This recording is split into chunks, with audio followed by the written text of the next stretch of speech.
Rumor has it that the Chicago Bears asking price has been revealed to trade up and take that number 1 overall pick outside of the top 5. What's the price the Chicago Bears are asking? We'll talk about all that and more in today's episode of the Windy City Breeze Sports Talk Daily.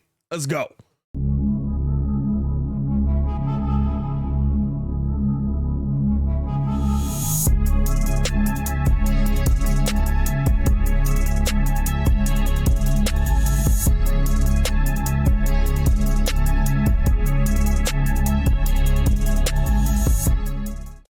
Now, if you are new to the channel, please like the video. Please subscribe to the page. We do talk Chicago sports daily on this channel. It's the only channel talking Chicago sports, how Chicago talk. So make sure that you get in tune with us, man. And if you're new to the channel, make sure to hit that bell so that you get notified every single time we post a video. So the Bears asking price has seemingly been revealed per Robert Mays of The Athletic. He was on the Hogan Johns podcast. And he gave the asking price with rumors, right? He says it is being rumored. A little birdie has told him that the Bears asking price to trade for teams outside of the top 5 will be a 2023 first, a 2023 second, a 2024 first, and a 2025 first. And here's the thing, right? He's also spoke about how the precedent has been set on this, and he's absolutely right. This is exactly the same price that the then Washington Redskins paid to move up from number 6 to number 2 and take Robert Griffin III back in 2012. And it's very similar to what the 49ers paid in 2021 to move up from 12 to 3. The real question here, is this enough? I think that this is great draft compensation. I think that you're going to get this from a team that probably is a long way away from being a solid playoff team and is going to have high picks moving forward for the next few years. You could talk about the Bears having multiple first-round draft picks for 3 years in a row. You replace the number 2 that you traded away for Chase Claypool. You still have Chase Claypool. You're able to move. You also still have the second-round pick that we got from the Baltimore Ravens for Roquan Smith. You get still a first round pick, and you're still hopefully able to go out there and get you an impact player in this year's draft. Is that enough draft capital? Let me know in the comments below. That will be the question on the table. And I think there's 2 things here, right?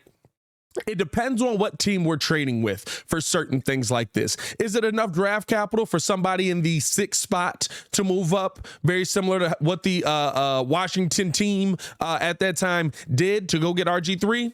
Yeah, I could see a deal like that being done. But again, I'll continue to say this until the cows come home. The further down you go, the higher the price becomes. This is not standard for every single team outside of the top 5, in my opinion. I would think the further down, when we get to 9, hey, guess what? You got some impact players on your team. Maybe we're throwing that in. We get down to 12, guess what? Maybe I need a couple more second round picks involved in this deal. And that's the part that gets me excited about this, right? To me, this is just the tip of the iceberg. This is probably what's being floated around for teams around that 7 to 9 area, or 6 to 9 area, I should say. 6 to 9. Nice. Around that 6 to 9 area, right? And I think that this is a situation where if the Chicago Bears were to get this, this helps your franchise immensely, especially with draft capital and being able to go out there the next 3 years and get your impact players. This speeds up the process of you becoming a perennial playoff team. Let's satiate ourselves first, right? Let's just get the perennial playoff teams, because we haven't been that in a while either. To becoming a perennial playoff team for the next couple of years, it speeds that process up. And in this season, right? Like if you go out there and you get 2 impact players in this year's draft, to me, now you're able to go out there and say, we've got these 2 impact players. You've still got the money in free agency. Let's go out here and build us a team that we can put around Justin Fields and his leadership and go out here and maybe win 7 or 8 games. You know, that's the bar for us going into next season. 7, 8, 9 games with a fourth place schedule. We should be able, in my opinion, to build a team that should at least be able to get the 7-8 wins. Does that get you out of fourth place? I don't know. We'll see what the Lions do this year. We'll see what the Packers do this year if they hold on to Aaron Rodgers. We'll see what Minnesota becomes, right? But I think at a minimum, it gets you springboarded in the right direction a lot quicker. I like the capital that's coming back. I just think that it depends on what team you're talking about when you're making this trade. To me, right, if you're having this conversation with Carolina, Burns is the first name I am bringing up. I know a lot of people are saying, well, why in the world would they trade Burns? This has been since I brought the topic up of the Bears making a trade for Carolina. That's been the conversation, right? They weren't willing to trade him at the trade deadline. Why would they trade him now? Because at the trade deadline, you didn't know who was going to end up with the #1 overall pick. At the trade deadline, you're going into this saying, man, what is it? Why would Houston want this guy? Maybe the Bears did want this guy at that point, right? But you don't know that. And so you don't even know if the Bears were in on this. But now you got the #1 overall pick. You've got the draft capital. You've got the #9 overall pick. Now's the time where you can say, guess what? We need to restart this thing. The defense is a long way away. The offense is a long way away. I feel better about restarting this thing with the quarterback position. Now, for me, y'all know how I am, right? Line is everything. Your offensive line, your defensive line, those are everything. That's where I would start my team. That's where I would start building my team. I could throw a Jimmy Garoppolo back there and start building my team that way. But maybe they feel like they want to reset this thing. Young quarterback, new head coach. Let's pair these guys together. Let's go out here and restart this. That's why Burns is on the table if you're the Carolina Panthers. And I think that that's a similar thing that goes down or that comes into play as you go down to the other teams outside. And guess what? Seattle might want to move up. Seattle's a playoff team. They've talked about possibly trying to move up to go get a quarterback for the long term. I love that Geno Smith has the comeback story of the year. I love that he's this guy that all of a sudden he didn't give up on him. Y'all wrote me off, but I didn't close the book. All of that. I love the conversation around Geno. But the thing is, what if Geno reverts? They have to protect themselves. What if Geno becomes a different player? Right? Like the NFL changes so quickly. Russell Wilson was the greatest acquisition the Denver